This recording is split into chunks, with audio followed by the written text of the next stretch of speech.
నలుపు ఎరుపు కలిసిన రంగు గల శరీరం కలవాడు. ఆ నీలలోహితుడు బ్రహ్మదేవుడి శరీరం నుంచి పుట్టాడు. నీలలోహిత ఈ పేరు మనం వింటూ ఉంటాం. శివుడికి ముఖ్యమైన పేర్లలో నీలలోహిత అనే పేరు. ఇది ఎరుపు నలుపు కలిసిన శరీరం, ఆయన వర్ణం అట్లా ఉంటుంది. కానీ శివుడికి శివలింగానికి అలంకారం చేస్తారు. ఈ రకమైన అలంకారం చేస్తే ఆయనకి చాలా ఇష్టం.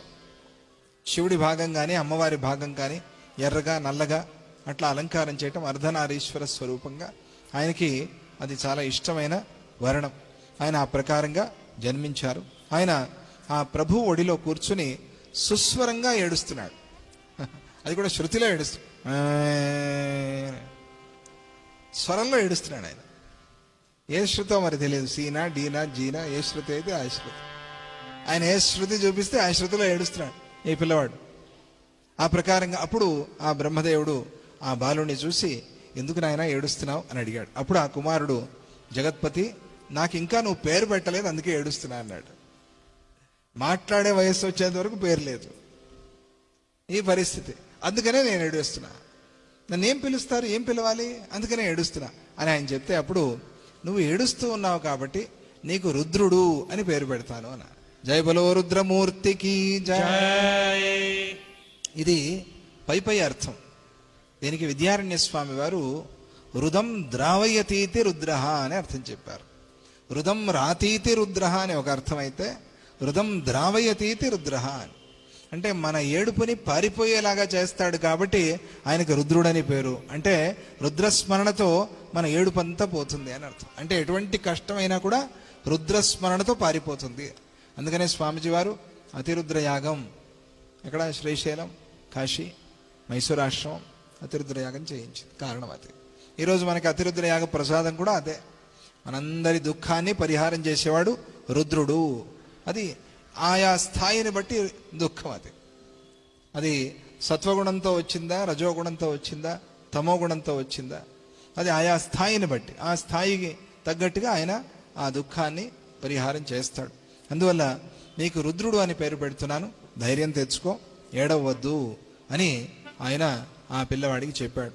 అప్పుడు బ్రహ్మదేవుడికి క్రమంగా 8 సార్లు ఏడ్చాడు కాబట్టి రుద్రుడికి ఇంకా 7 పేర్లు పెట్టాడు, అదొకటే కాదు. తరువాత ఈ 8 మంది 8 స్థానాలు, భార్య పుత్రుల్ని కూడా ఆయన ప్రసాదించాడు. వాళ్ళెవరు? భవ, శర్వ, ఈశాన, పశుపతి, భీమ, ఉగ్ర, మహాదేవ, రుద్ర. ఈ 8 రూపాలు కూడా ఆయన ఆ సందర్భంలో పేర్లు పెట్టాడు. అదే ప్రకారంగా వీళ్ళకి శరీరాల్ని కూడా ఆయన ప్రసాదించారు 8 మందికి. ఎవరు ఆ శరీరాలు అంటే, సూర్యుడు, సూర్యుల్లో ఉండే రుద్రుడు. అందుకనే ఆహుతులు సమర్పణ చేసినప్పుడు రుద్రహోమంలో ఏమంటారు, మీరు కూడా విన్నారుగా, చెప్తూ ఉంటారు, ఆదిత్యాత్మకాయ రుద్రాయేదన్నమమా అని చెప్తారు. పంచభూతాలు, అలాగే ఆయన అష్టమూర్తి. అష్టమూర్తి రజా జైత్రి లోకయాత్రి అనలేదా మనకి?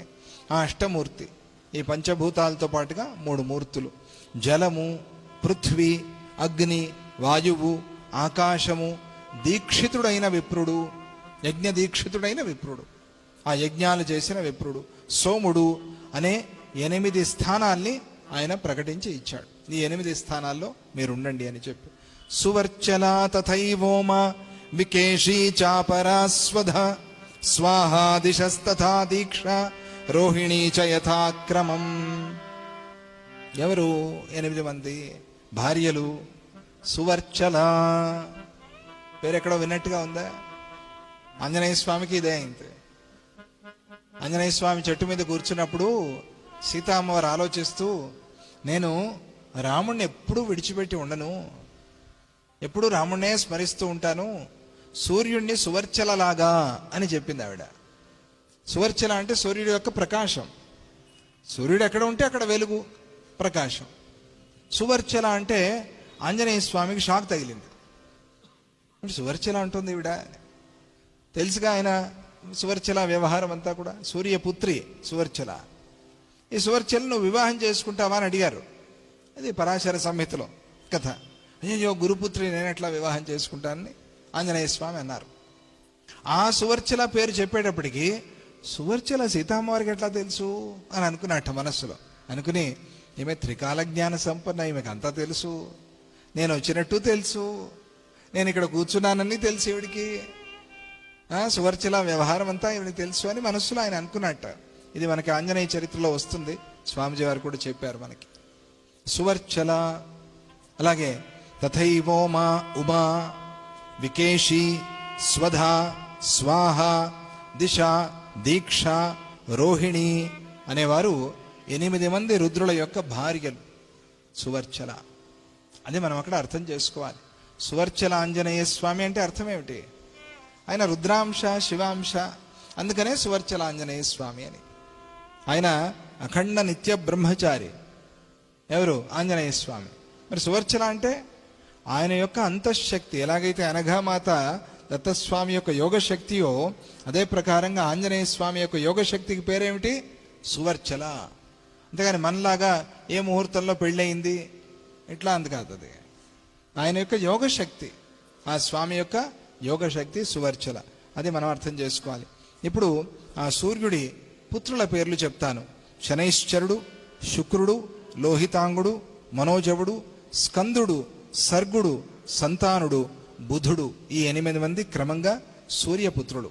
ఈ రుద్రుడు ఈ విధంగా సతిని భారీగా పొందాడు. కానీ ఆ సతి దక్షుడి విషయంలో కోపించడం వల్ల తన దేహాన్ని విడిచిపెట్టింది.